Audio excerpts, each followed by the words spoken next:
All right. Well, welcome everybody. Welcome back to LeaderSips. I'm so excited to be here today with both a friend and a colleague as well, Carissa Sechrist. And I have to say, what's really funny is we've been talking about, oh, we got to grab dinner, we got to this, we got to that, for the longest time.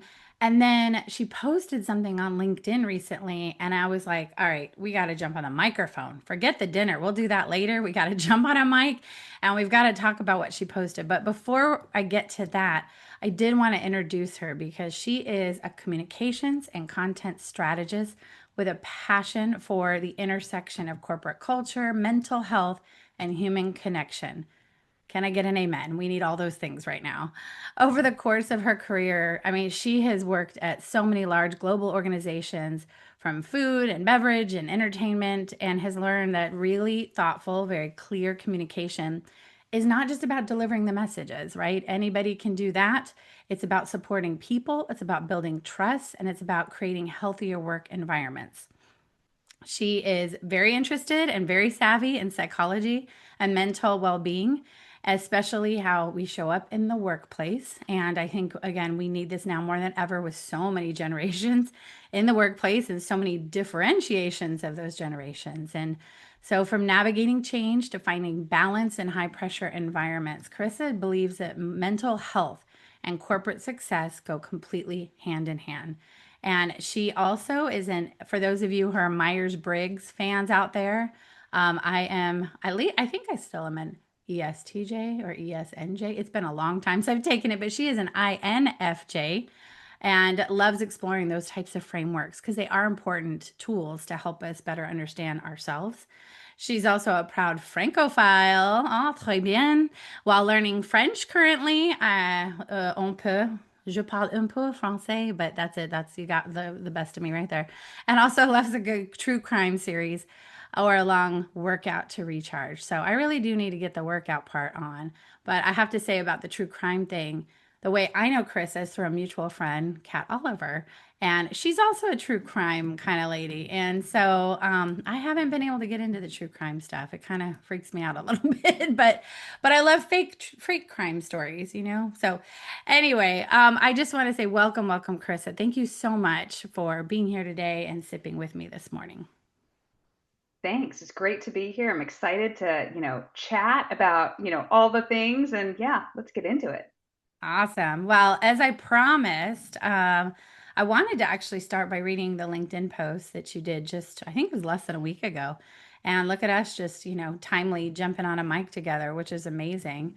That really brought me here to want to dig into this more with you because I think it's such an important topic. So if you're cool with it, I'm just going to read what you wrote, and then people can, of course, find you there too and read it for themselves. So Absolutely. this awesome. This is her LinkedIn post.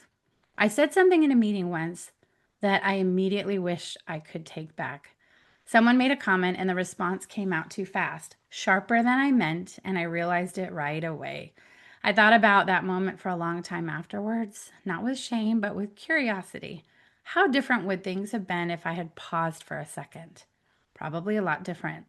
All it would have taken was a moment to ask myself, is this the response or is this the reaction? That moment taught me something I have not forgotten since that pause. The one I didn't take has saved me more times than any presentation skill or any strategic framework ever has. We spend so much time on skills like executive presence and strategic thinking, but there's one skill that often gets overlooked: emotional regulation. Being able to manage your emotions during stressful moments is what can set you apart. In most professional environments, pressure is always there: tight timelines, competing priorities, strong personalities.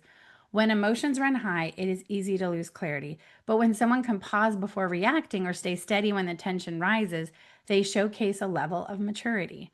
Emotional regulation isn't about hiding your feelings, it's about giving yourself enough space between the stimulus and the response so you can choose wisely. We talk a lot about leadership skills. We don't talk enough about this one. And yes, 100,000% could not agree with you more. So, first of all, thank you for posting that and putting that out there. People need to read this and think about it and ponder it, myself included. I mean, I can't tell. I definitely am an outward processor. So things do come out of my mouth quickly and I make decisions quickly. So this resonated with me both from a personal, humbling kind of like, man, yeah, I probably shouldn't have, but also I feel like a skill that absolutely we all need. So I'm going to pause and would love to hear from you. Like, what made you want to write this and what really triggered this for you? And just to say more about emotional regulation. Yeah, I think, what prompted me to write the post was just because it's just something that I am continually thinking about and working on because honestly, emotional regulation takes work, right? Like it is one of those things that absolutely takes practice. And, like I said, I'm continually working on it's progress, not perfection, you know? I love And it. so I was, thinking about it and just how I continue to try and cultivate this skill. And so I was like, okay, let's just share this. Maybe this will resonate. And so clearly it did, which is great. But I think it's just so important too, because not that it's an underrated skill, but like I said, I don't think we talk about it enough because not only is it prominent, I think, for our professional selves, it's prominent for our personal selves. Mm, How often have I found myself is, practicing this power of the pause, not only in my professional life, but in my personal life too. Like if my 10-year-old niece is making me crazy, like, take a minute, Carissa, before you respond in this moment. And I'm sure we all have that, with our personal relationships too. yeah, absolutely. I mean, it does apply to every aspect of your life. Hmm. And I mean, yeah, I think about even how many times do you get into a fight with your spouse, right? And Yep. you're like, you run something, pours out of your mouth, and you're like, oh, I wish I could have taken that back. Wish I didn't say that. That was hurtful. Or sometimes, often, I think it comes from another place. Like, I don't know how many people remember this saying, like, go home and kick the dog, right? Yep. It's kind of the same thing. It's like you're bringing, I know we love to say, bring your whole self to work. Mhm. Bring your whole self into this situation. Be your whole self. And it's like, yeah, but don't be your jerk self either, right? Like I think sometimes we throw that around a little bit too much where if you have a bad day and a rough day and your mind is and then you come home and then you don't regulate yourself and you don't Yeah. pause and maybe there's a ritual like, you don't some people say I change my clothes when I get home or I take a shower or I go take a walk around the block to kind of shake off the day so I don't come home and like quote unquote kick the dog, or husband or kids or whatever that may be.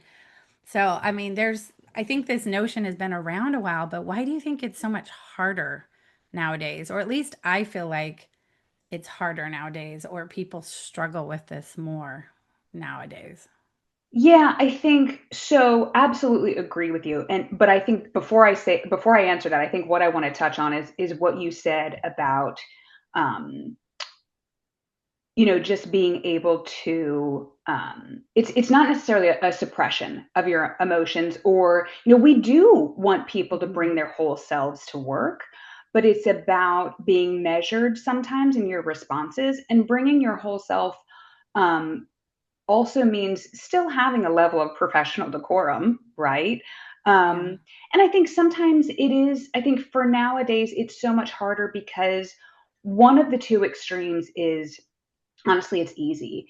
I think a lot of times people have either intentionally or unintentionally um, learned to either suppress the emotion and damp it down, and we don't, acknowledge, or we just okay, move on, or we just let it all out, right? And so, Mhm. speaking for myself, there was a period of time where I was just like, okay, I'm not going to say anything. I'm just going to be silent. I'm not going to engage and blah, blah, blah. And that wasn't helpful either for myself or for like teammates or my friends or whatever, But it's because, so both of those extremes are just so instinctive. And it's being able to emotionally regulate is thinking about the difference between your instinctive self and your intentional self. Um, That's good. and taking it, it takes work. It's not easy. Like I said, I'm continuing to practice this myself. But it takes effort, and it's just not easily it's not easy. So I think that's Yeah. probably why it's tougher these days, is because it's easy to just either react by, okay, I'm not going to do anything, or I'm just going to let it all out, you know? Yeah. Yeah. It's so true. It's so true. Yeah, I feel like it kind of reminds me of, I mean, when I grew up and I'm young Gen Xer, right? So I'm about to turn 50 in a few weeks. And we were taught to keep your emotions inside. Yeah. Like you don't talk about your feelings, you don't air your dirty laundry, all the things, right? You just suck it up, pull Mm-hmm. your boots up by your bootstrap, like all the things, right? So I think there's definitely a generation of us, and I would say boomers are even worse, right? Older generations, they really don't talk. I think those of us who embrace, especially those of us like in communications or I don't, leadership, right? There is an important part of being able to communicate your emotion, like, but it's not emotions. It's more like your thoughts, your feelings in a very, regulatory way, I guess, for lack of a better phrase. But then I see more, and I'm not trying to vast generalize our Gen Z friends or millennials or Gen Zers at all. I feel like more in the Gen Z. And to be fair, COVID was rough. Like COVID, I think did sort of turn the world on its heels in some ways and started to there was a lot of divisiveness created and there was just so much of that really emotional type of upheaval in our society in general. And I think that adversity, either people came through it as their best selves or they came through it as their worst selves. And the worst selves were, I don't agree with you, so I'm blocking you. I'm unfriending you. I'm not speaking to you anymore. Mom, dad. I mean, it was like, right? It was ridiculous. And of course, me, I'm like, I come from a generation of agreeing to disagree is totally fine. In fact, the definition of inclusion and diversity is to surround yourself with people who are not like you, don't think like you. You want Mm-hmm. that because you want to learn and you want to understand different POVs. But we got into this whole, kind of world of my people over here, your people over there. And I feel like then when you come back to the work environment or any environment, right, where you're dealing with people, schools, churches, volunteer organizations, doesn't matter, wherever you are, whatever you do, heck, PTA, like, it's like anywhere there's other human beings, you're bound to run into people you don't agree with, don't see eye to eye on, don't understand. And then I think at least what I'm seeing a lot of is people either take things really personally, or people are just snapping, out whatever's coming out of their mouth without regard of what the other person, where they might be mentally, emotionally, all the things. And then there's a lack of ability to manage that conflict. And so you get people assuming on one side and then walking away and distancing themselves. And so they assume that was personal. Oh my gosh, that hurt. That person woke up this morning and decided I want to like, do something to this person. And it's like, no, that person maybe just didn't do it in the right way, but their intent was not to harm. It just came out wrong. There's so many misunderstandings, so many assumptions happening. And then people are not just having a conversation anymore. They're not just like, hey, can we talk about this? I feel, all the I feel statements like the classic way. And I don't know. I feel like that is still such a problem, especially I see it in my own work environment, but everywhere. We're losing that ability to like sit at a table and agree to disagree, or to seek to understand or to lean in and get more curious. I don't know. Is it just me? Do you see that too? Or, No, I think I absolutely hear what you're saying. And I think too, it's a matter of what you were saying is leaning in with curiosity, right? Not just Mhm. for, you know, the other person, but also for yourself. Because so leaning in with curiosity with the other person or, whatever the case may be is okay, where are they coming from? What are they experiencing? Things like that. But then also leaning in with curiosity with yourself, because I think a lot of Mhm. the emotional Good. regulation also becomes um, it's a lot about self-awareness. And I think Yeah. that's just some of the work that I've done within my own self. It's just like, why am I reacting to this? Like what is triggering for me in this moment? Um, Mm. and so really just having that self-awareness and self-reflection in yourself, curiosity for yourself and for the other person. And I think too, when you give yourself grace to lean in with that curiosity, um, at least for me, I will say when I start interrogating, you know, um, why I'm feeling, emotionally, responsive, it helps turn it into a data point rather than shame. Mm. It Oh, yeah. helps rather than a, oh, I didn't do that right, or oh, I shouldn't have responded that way. If I lean in with curiosity, it helps me think about, okay, this is why. Now I'm aware of it and I can respond better in the future.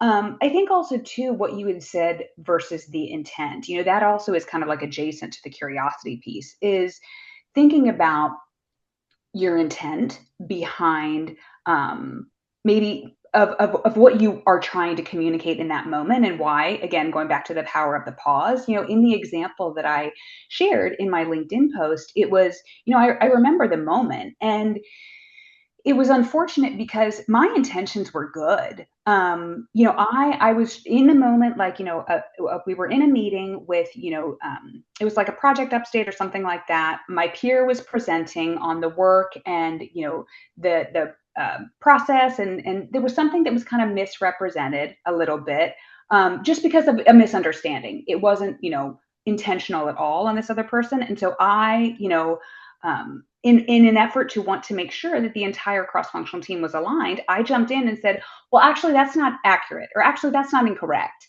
And what I didn't realize in that moment, where my intent was good, I wanted to make sure everybody was clear on where we were, but I didn't understand the context of the fact I had just Mm, undercut my peer in that moment.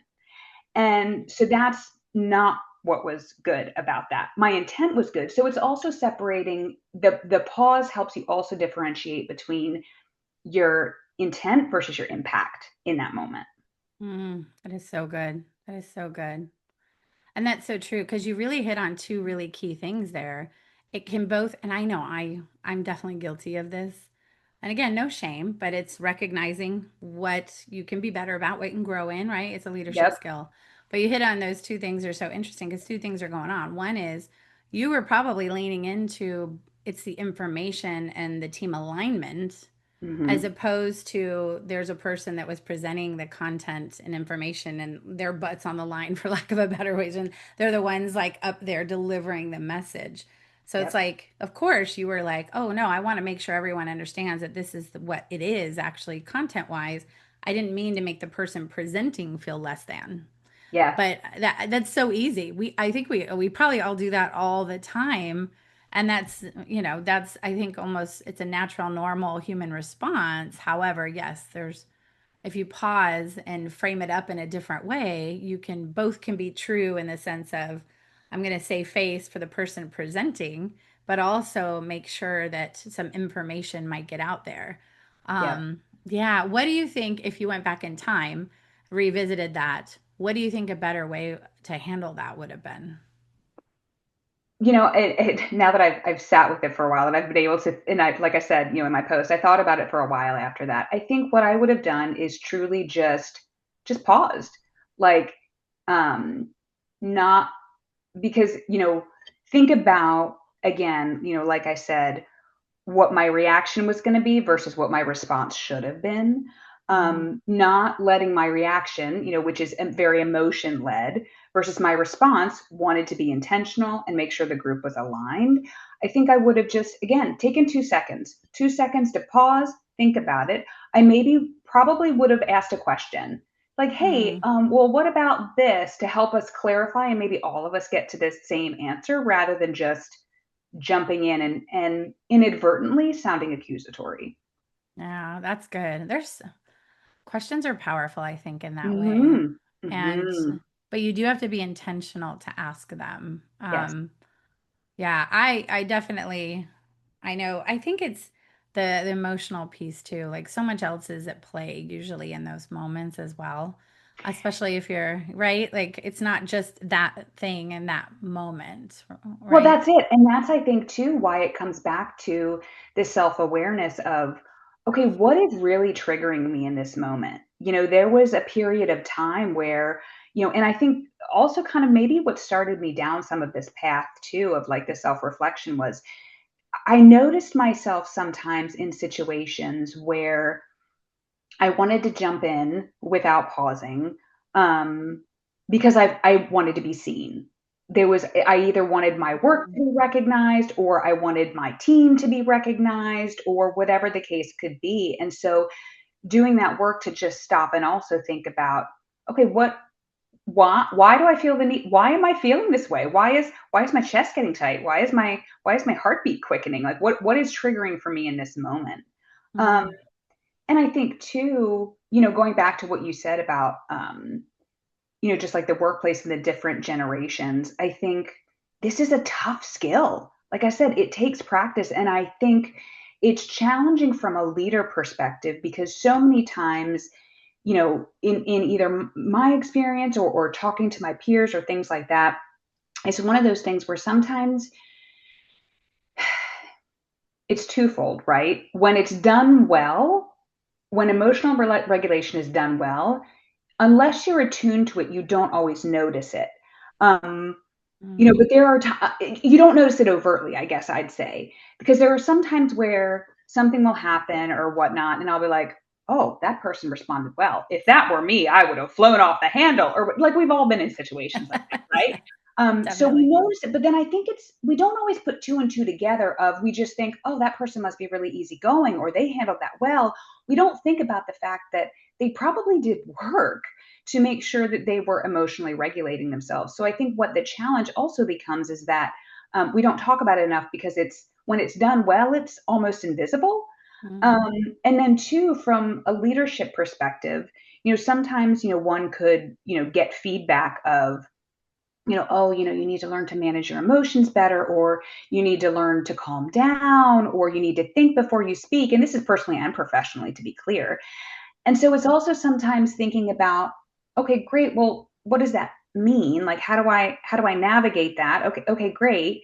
So it's a little ambiguous in a way, but the work also needs to be done within ourselves. All a leader's job is to bring it to your attention and awareness.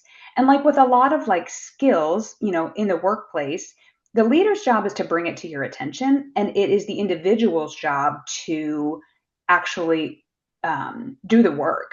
The leader can absolutely provide guidance and perspective and resources and be a great thought partner, but the individual themselves is the one that has to do the work, and it's tough and it's challenging and it's not easy. yeah, I couldn't agree more. It's messy, right? Mhm. Because It it's is human mess. stuff. Human Yep. stuff is messy.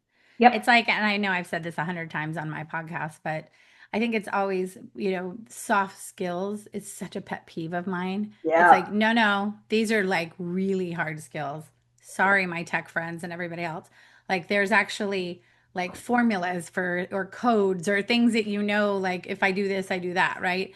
But the Yep. human stuff, it's not soft. It's anything but. It's an art, Mhm. not a science, and it is very, it's very challenging. And it's funny because I was talking to a colleague just recently about this very thing too. We weren't calling it emotional regulation, but it definitely was, what we were talking about.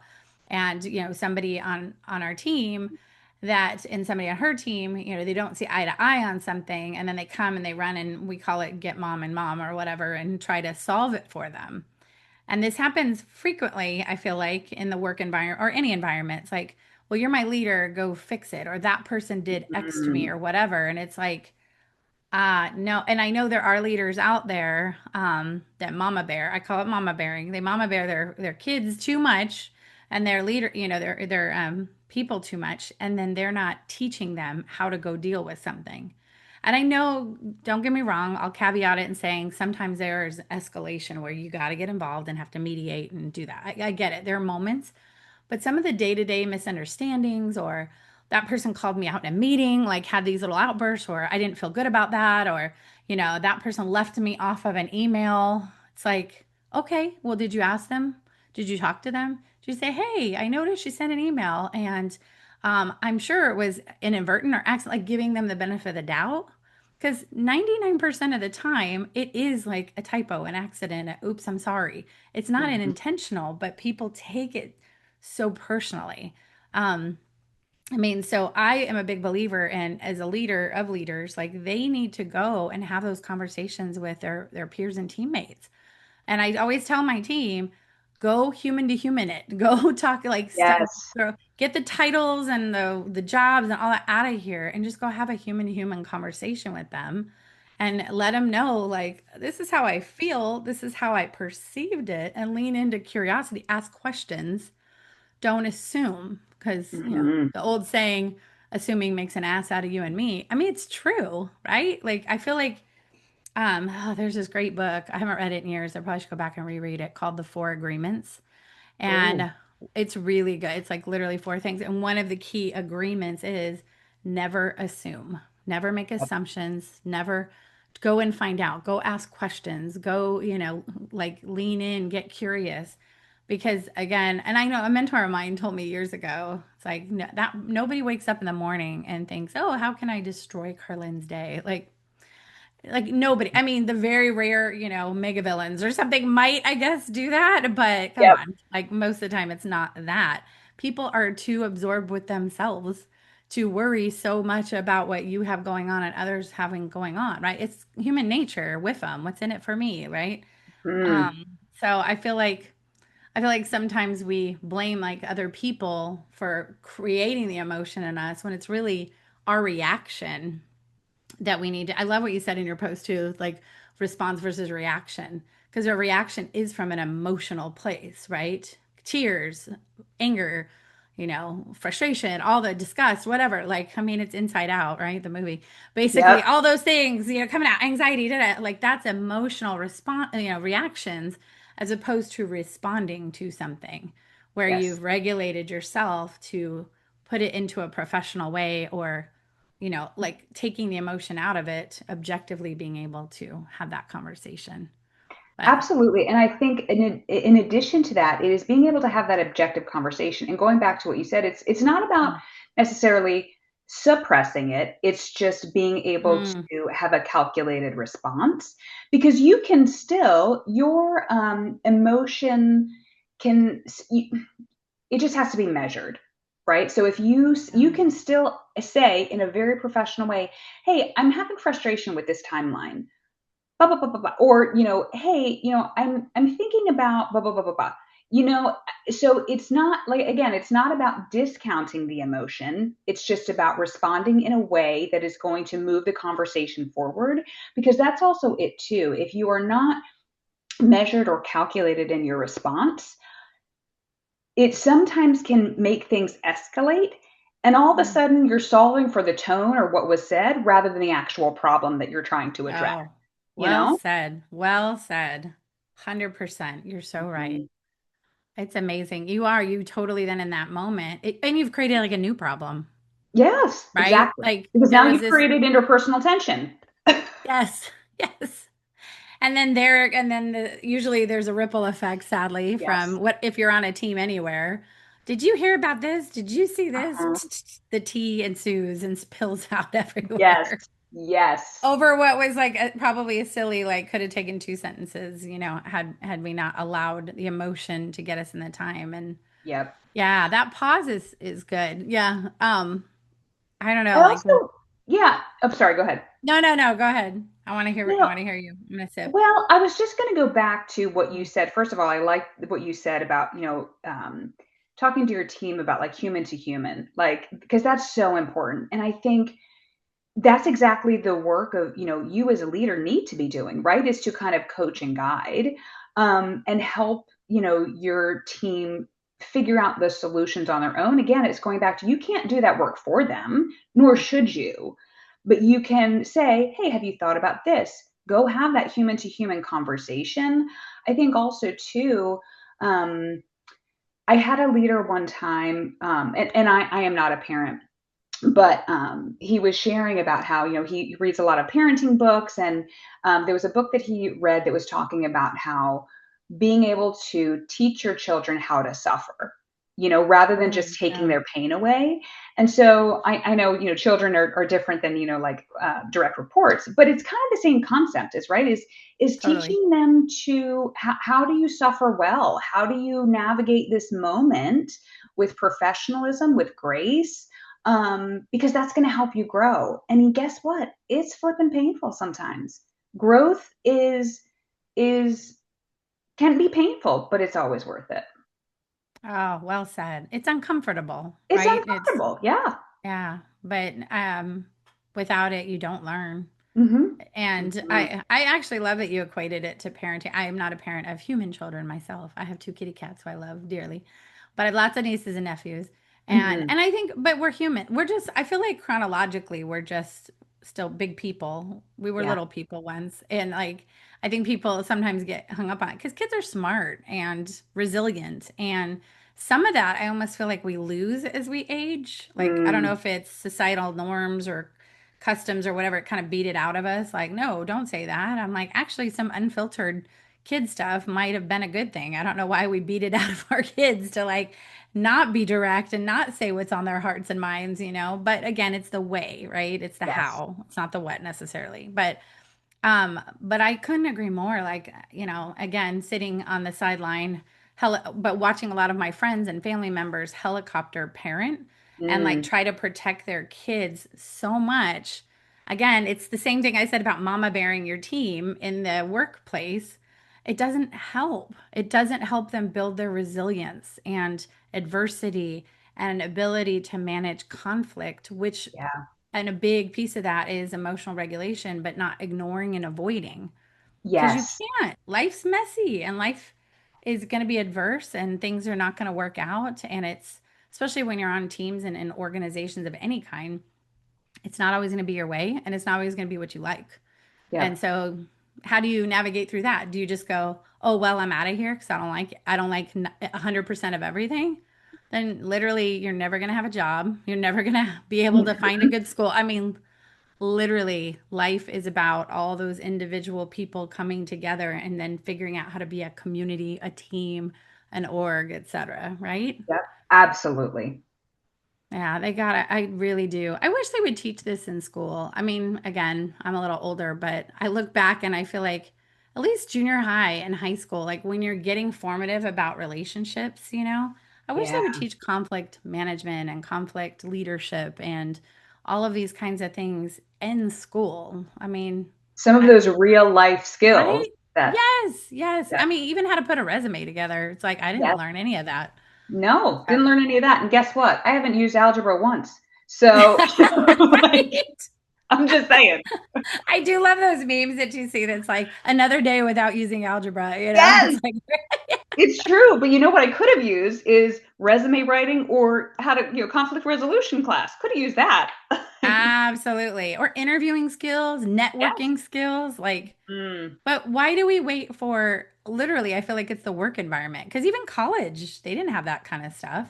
It might no. be like, oh, there's this 2 hour workshop you could go to, like in this little hall that never, you know, aligns with anyone's schedule to go learn some of it.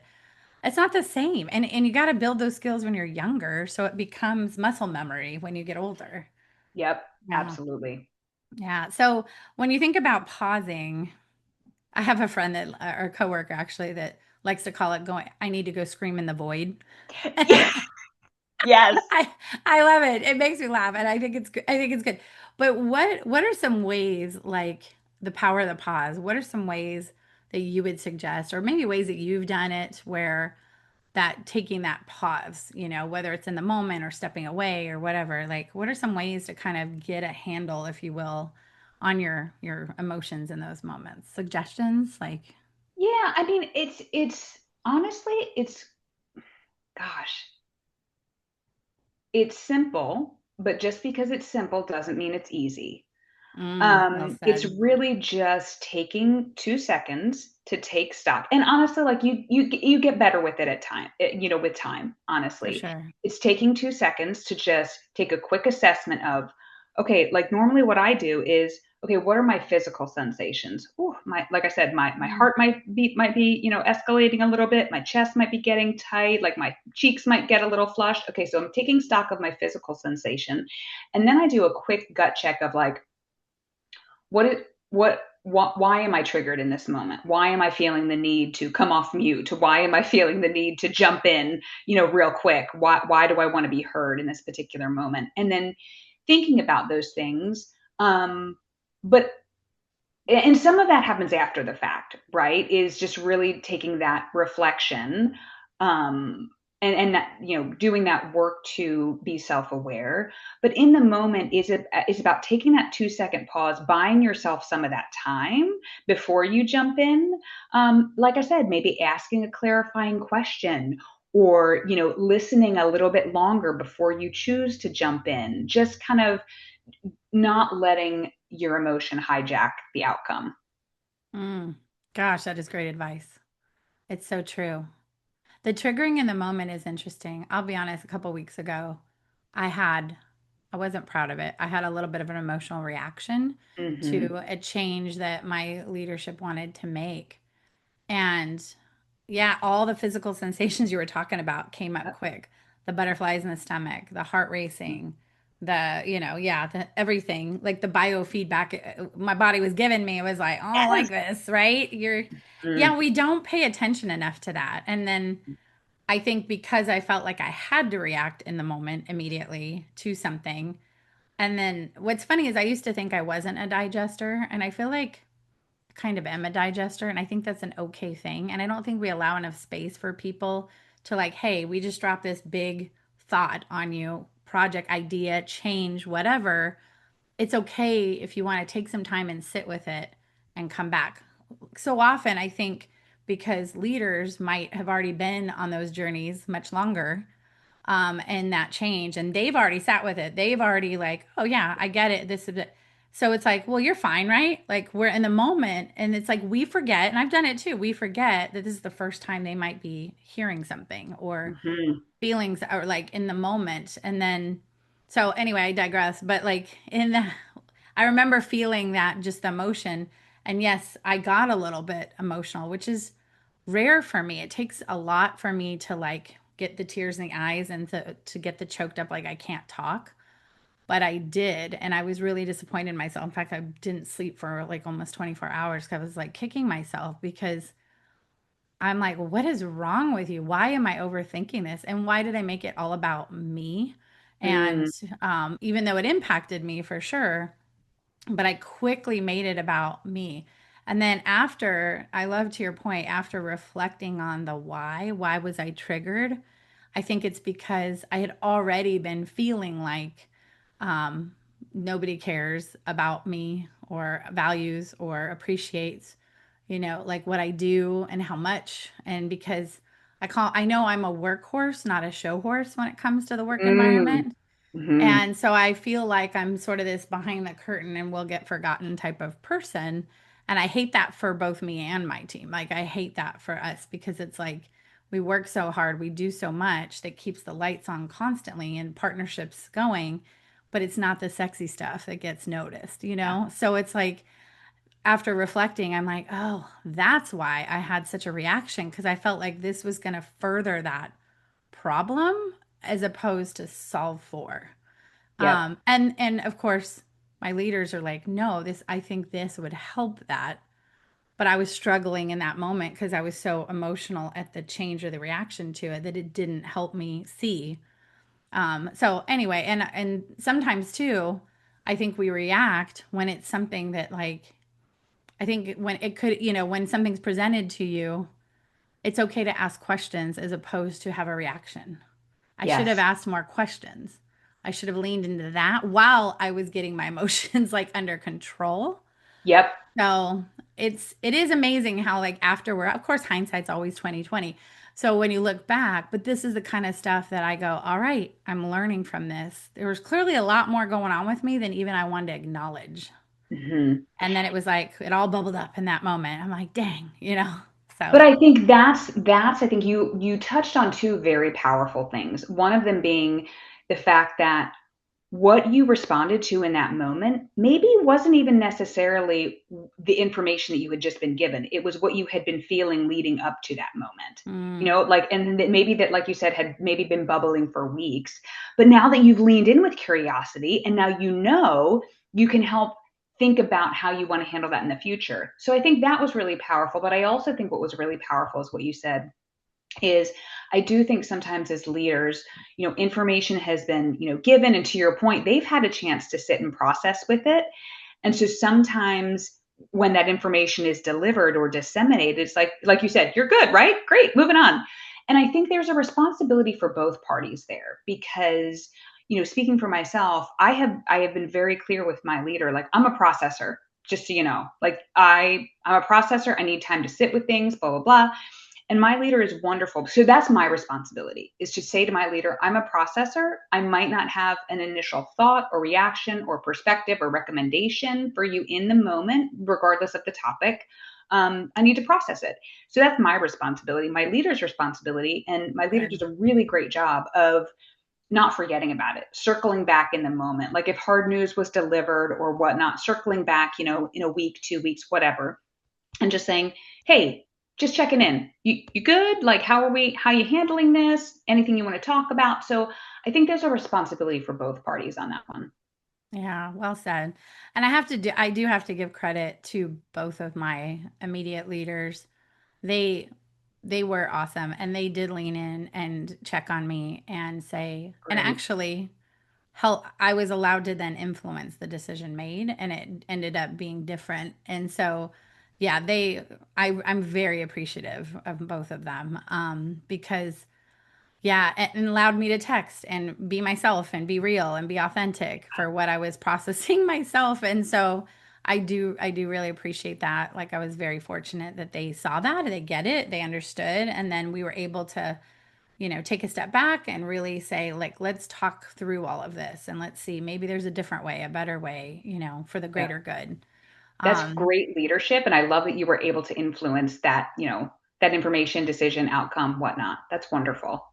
Yeah, and it is rare, and I do feel very like at least and then it also reinforced to me like, oh, I need to stop feeling sorry for myself and putting narratives and Mm, stories that we tell ourselves. Like I love Brene Brown and how she, it's like I was crafting a narrative in my head that clearly did not exist, at least not with the two of them, right?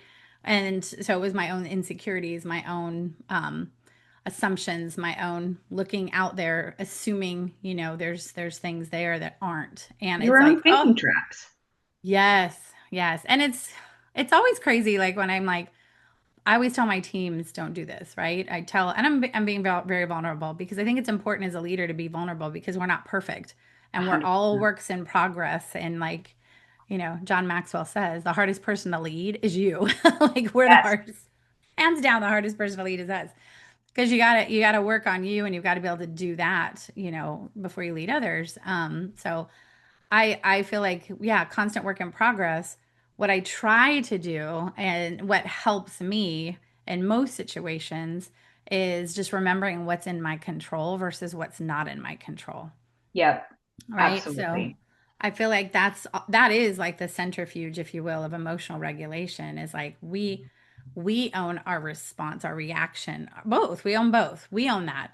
I don't own what someone's going to say. I can't change what someone's going to do. Like I can't change anyone's behavior. And I think sometimes people think leaders can change even a performance issue or not issue or whatever. It's like, no, you can give them feedback, you can coach, you can give them guardrails, you can do that, but I literally cannot force someone to act or react in a way. But I'm responsible for me and what I can do and not do, and the example that I lead for others too.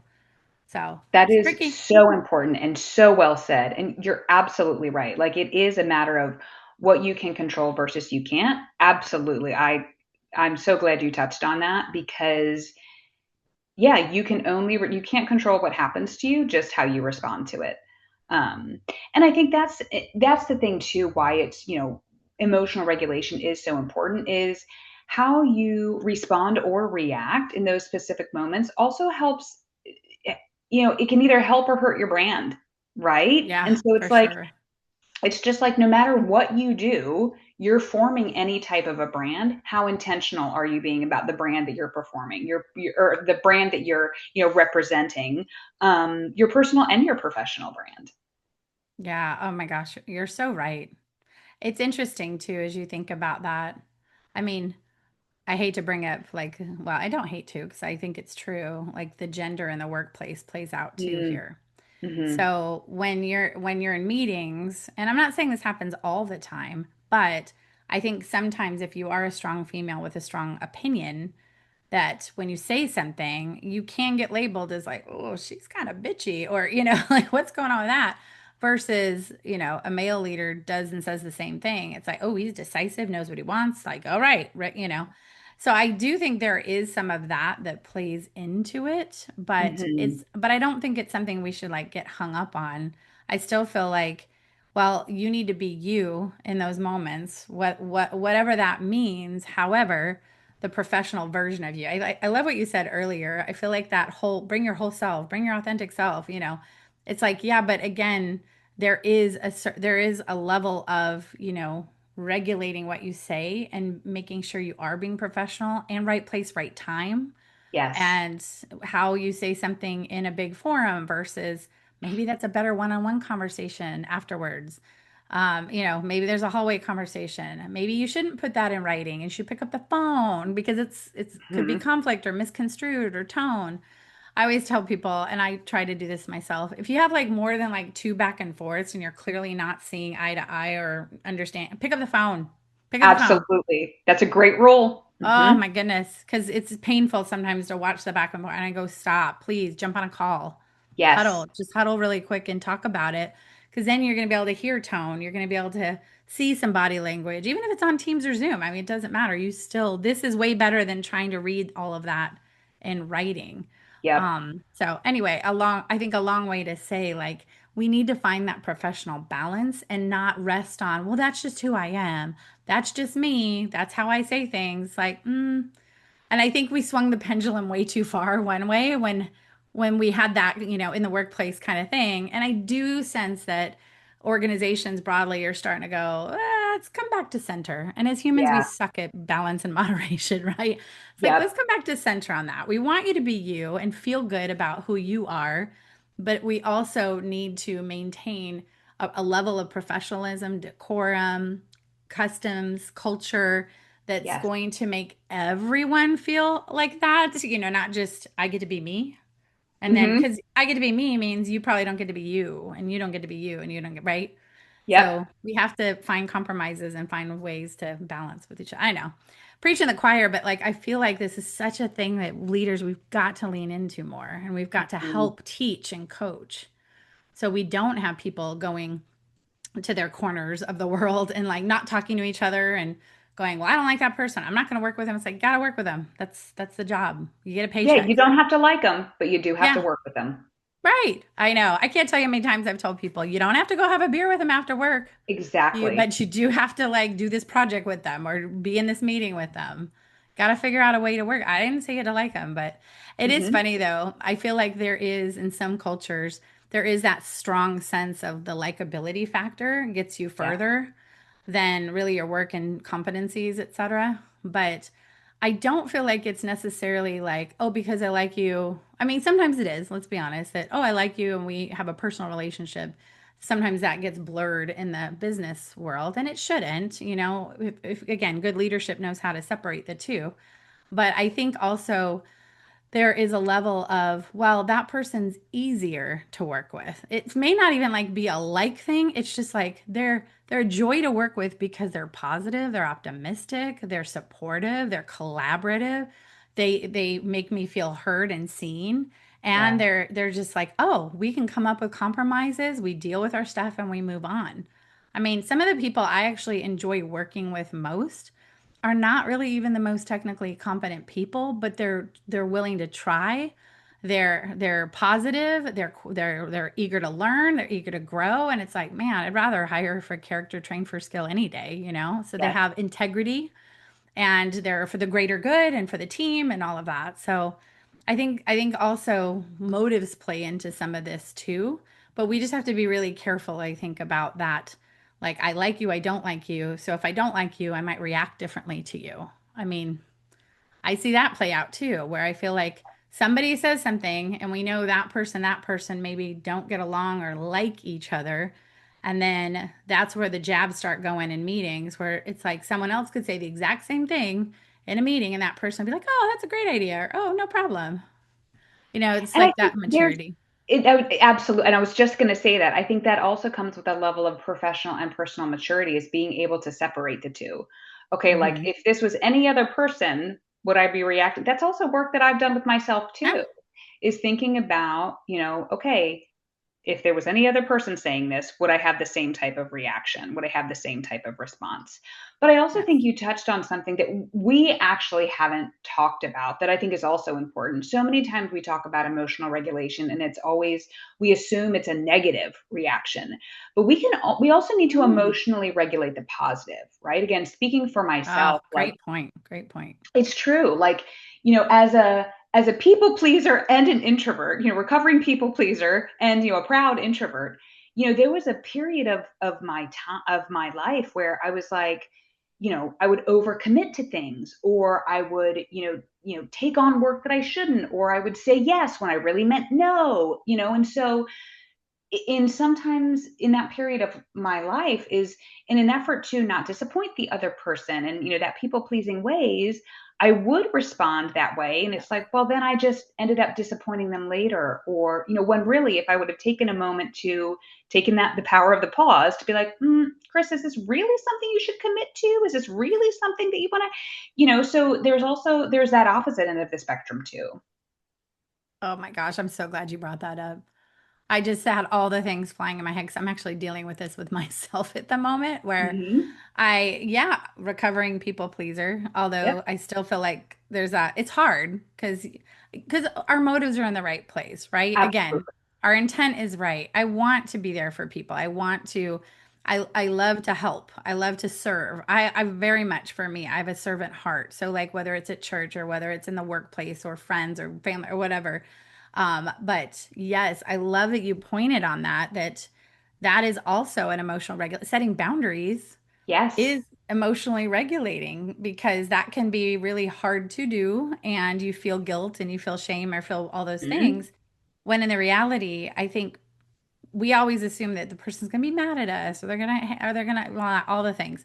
It's like actually I think people respect it more when you just tell them up front that I have a lot on my plate right now. I can't do this right now. Would love Yep. to, but I can't, I need to set a boundary or hey, or negotiate a timeline, a different timeline too. Yep. I think that's something I've learned in the world of work where I feel like people who tend to be higher achievers, we set arbitrary deadlines for ourselves Yes. and I do that all the time to myself. And then I stress out that I have this like really long to-do list. And I'm like, wait, does that have to be done today? Mhm. Is anyone really asking for it? Or is it on fire? No. No. More often than not, we're like, I have to do this, I have to that. And it's like, and actually that helps you, at least it helps me, I think, prioritize and take some of that stress and some of that is going to create emotional responses and stress and the freak out moments. If you can actually set some boundaries or push things out or even just ask your leader what is the most important thing right now for today and this Yes. week, is this more important than this? And sometimes you'd be surprised like, oh, I would have thought that, but okay, great, let's move that to Mm. the back burner. Like ask questions to help you set those types of boundaries as well, I think, with people that you work with, or even when someone asks you something, can you help with X? Again, any point in your life, I think that can also be, I can't help on this day, but I could help you this day. Yeah. And there's rooms to have conversations about things like that too. I think we take things too much at face value and not ask questions, Yes. right? Like in every aspect of our life. I will tell you, I love my husband, of course, but he's very literal like this too. Where it's like, but the person said on Saturday only that for did and I go, but did you ask him? Could I do that on Monday? Could I do this another day? Is there flexibility in this timeline? Yeah. Yeah, right? Yep. Exactly. And like, or like, when do you need this? Or like, Yes. because I know we all get that at work where it's like, can you put this deck together, for da da da? Great. Mhm. When do you need it by? Like, Yep. that is the Always my first easiest question. response. Hmm. Yes. Yep. But I find, and I've grown into that response. Like in my Yes. younger parts of my career, I did not ask. I was like, oh, got it. That means I have to do it right now Hmm. and stress, freak out. Oh my God. When it's like, oh no, next week is fine. If I just would have asked the question, right? Yes. So I think all in a way is like we've got to ask more questions. We can't assume. We've got to lean into those. And I think being okay with setting some of those boundaries, because I know my reaction that I just shared with you a couple weeks ago, I know it was because I was feeling pressure in lots of different areas of my life, not just work. And it Yeah. all came to that. And I wasn't dealing with it. So it was all coming to head with one thing and it shouldn't have been that serious. It shouldn't have been that, but Yep. the triggering was like, oh, yeah, I'm actually stressed about a lot of things in my life happening, converging because I'm saying yes to too much, but because I'm not leaning in, because I'm not setting boundaries and Yep. taking care of myself too. I mean, I think that's Mhm. I know wellness is a big thing for you as well. And that's always the first thing that we ignore is our own physical and mental health. And that's the thing, it all ties back to one another. Like if you think about just our Mm-hmm. conversation today, like Mm, just about emotional regulation, all of the offshoots that we've talked about, like, and it's all interconnected with our whole, just mindfulness and thoughtfulness and yeah. that self-care, just like you said. It's so important to make sure that we are taking that self-care so that we can show up as our best selves for ourselves and for others. Yeah. Well said. I feel like that is such a good place to pause because, yes, I will say one other thing. I do like that the wellness flywheel that you see a lot out there Mm, now does incorporate all of these different aspects of your life and it is yes. integrated. So, to your point, I'm just reinforcing what you said. It is all connected, it is all integrated. And I think we have to got to start like that's where I feel like, yes, you are a whole person that shows up in all these different places. It just doesn't mean that your reaction needs to be exactly your whole person in these places, Yes. right?